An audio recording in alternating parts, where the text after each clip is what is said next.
អាយយបងប្អូនទីបំផុតមានរឿងត្រូវតាមដានទៀតហើយបន្ទាប់ពីកីឡាករឡុងពិសិដ្ឋចូលវឹកហាត់នៅក្នុងក្លឹបខ្លារខិនមានរិទ្ធរបស់លោកគ្រូរីគីឥ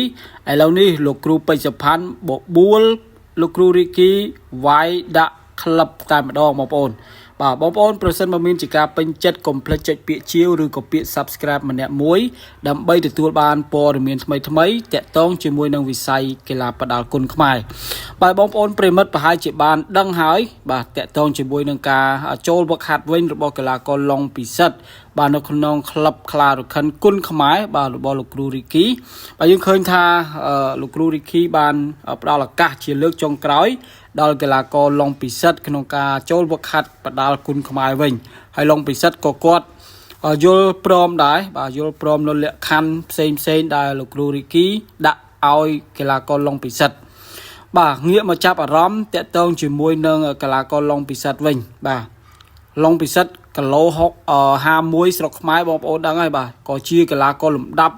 អាចថា Grade A មួយរូបដែរបាទសម្រាប់កីឡាករឡុងពិសិដ្ឋគាត់ក៏ជាម្ចាស់មេដាយមាសបាទក្នុងព្រឹត្តិការណ៍ SEA Games ដែរហើយសម្រាប់កីឡាករឡុងពិសិដ្ឋ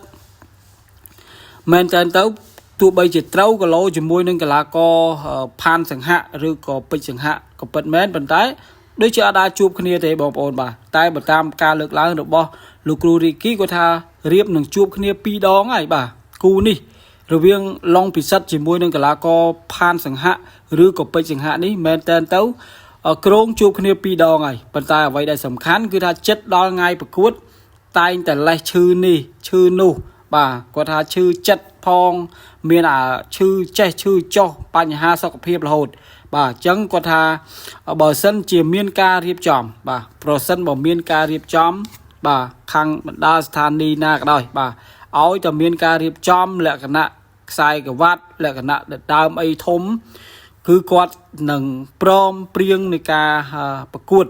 រវាងកីឡាករពេជ្រសង្ហៈជាមួយនឹងកីឡាករឡុងពិសិដ្ឋបងប្អូនបាទហើយឮសូរថាលោកគ្រូពេជ្រសុផាន់បបួលវាយដាក់ប្លង់ក្លឹបទៀតណាបងប្អូនបាទក្លឹបរបស់លោកគ្រូពេជ្រសុផាន់ធ្វើមិនទាន់ហើយស្រួលបងបាទមិនទាន់ហើយស្រួលបួលផងឥឡូវនេះបបួលលោកគ្រូរីគីវាយដាក់ប្លង់ក្លឹបតែម្ដងបងប្អូនបាទអញ្ចឹងរឿងតាមដានទៀតហើយបងប្អូនរឿងតាមដានទៀតហើយពួកគាត់សិតតែខ្លើគ្នាទេបងប្អូនពួកគាត់សិតតែខ្លើគ្នាទេប៉ុន្តែខ្លើសិស្សហើយសិស្សវាយនៅលើសាយវៀនបងប្អូនបាទអត់មានយោគយល់គ្នាទេបាទទាំងលោកសិស្សរបស់លោកគ្រូរីគីទាំងសិស្សរបស់លោកគ្រូពេជ្រសុផាន់បាទខ្លើគ្នាតែគ្រូហើយគ្រូឯងបងប្អូនបាទប៉ុន្តែការប្រកួតនៅលើសាយវៀនគឺថាចេញអស់ពីសមត្ថភាពចេញអស់ពី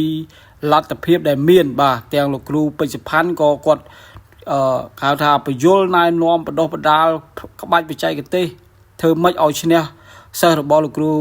រីគីហើយលោកគ្រូរីគីក៏ដូចគ្នាបាទបញ្យលណែនាំបាទលួចក្បាច់ផងលួចអីផងបាទពី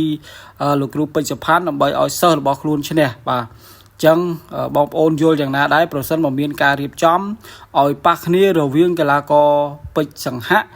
ឬប៉ះជាមួយនឹងកីឡាករឡុងពិសិដ្ឋបាទហើយលោកគ្រូរីគីគាត់ថា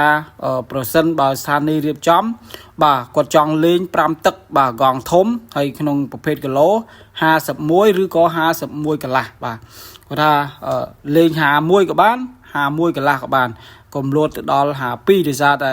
បើវាយខ្សែក្រវ៉ាត់គីឡូ51ខាងសហព័ន្ធក៏គេមិនអនុញ្ញាតឲ្យលើសដល់1គីឡូដែរបាទអាចថាកន្លះគីឡូអីគេចេះយោគយល់បងប្អូនបាទអញ្ចឹង